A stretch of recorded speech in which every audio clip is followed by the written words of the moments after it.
कुडाळमध्ये शिवसेनेच्या वतीने दीपोत्सव 2016 चे आयोजन करण्यात आले होते। यावेळी बैलगाडी सजावट स्पर्धा, तुळस सजावट स्पर्धा पार पडल्या। यावेळी कुडाळ शहरवासीय मोठ्या संख्येने उपस्थित होते। कुडाळ शहर शिवसेनेच्या वतीने दीपोत्सव 2016 च्या निमित्ताने विविध स्पर्धांचे आयोजन करण्यात आले होते। आमदार वैभव नाईक यांच्या हस्ते उद्घाटन झाले।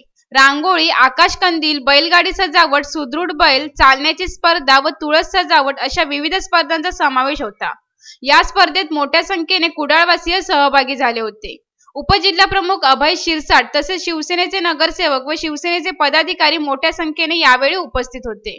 कुडाळ तालुका शिवसेनेतर्फे शिवसेनेचे उपजिल्हाप्रमुख अभय शिरसाट व त्यांच्या सर्व सहकाऱ्यांच्या वतीने खरं तर हिंदू सण हा दिवाळीचा सण असताना या सणामध्ये ग्रामीण भागातील कलाकारांना वाव दिला पाहिजे यासाठी वेगवेगळ्या स्पर्धा गेल्या वर्षापासून या ठिकाणी घेत आहे आणि त्यातनं ग्रामीण भागातील कलाकारांना वाव देण्याचा प्रयत्न, त्याचबरोबर सिंधुदुर्ग जिल्ह्यामध्ये मोठ्या प्रमाणात असलेल्या पशुपालन या निमित्ताने सुद्धा त्यांना सुद्धा एक व्यासपीठ देण्याचं काम त्या निमित्ताने होत आहे आणि आज या स्पर्धा शिशू करत आहेत। त्याबद्दल सर्वांचे अभिनंदन करतो आणि सिंधुदुर्गवासियांना दिवाळीच्या शुभेच्छा व्यक्त करतो। गेली अनेक वर्षे कुडाळ शहर शिवसेना हा कार्यक्रम कुडाळ येथे पाडव्याच्या शुभमुहूर्तावर आयोजन करतात।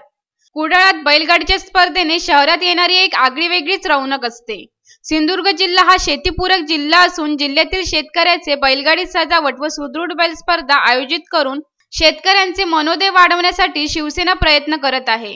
शिवसेनेचा हा उपक्रम लोकप्रिय होत असतो। या स्पर्धेत मोठ्या संख्येने शेतकरी आपापल्या बैलगाडी तसेच सुदृढ बैल घेऊन या स्पर्धेत सहभागी झाले होते। स्पर्धेत आमदार वैभव नाईक व शिवसेना उपजिल्हाप्रमुख अभय शिरसाट तसेच शिवसेना नगरसेवक व पदाधिकारी यांच्या उपस्थितीत बक्षीस वितरण करण्यात आले।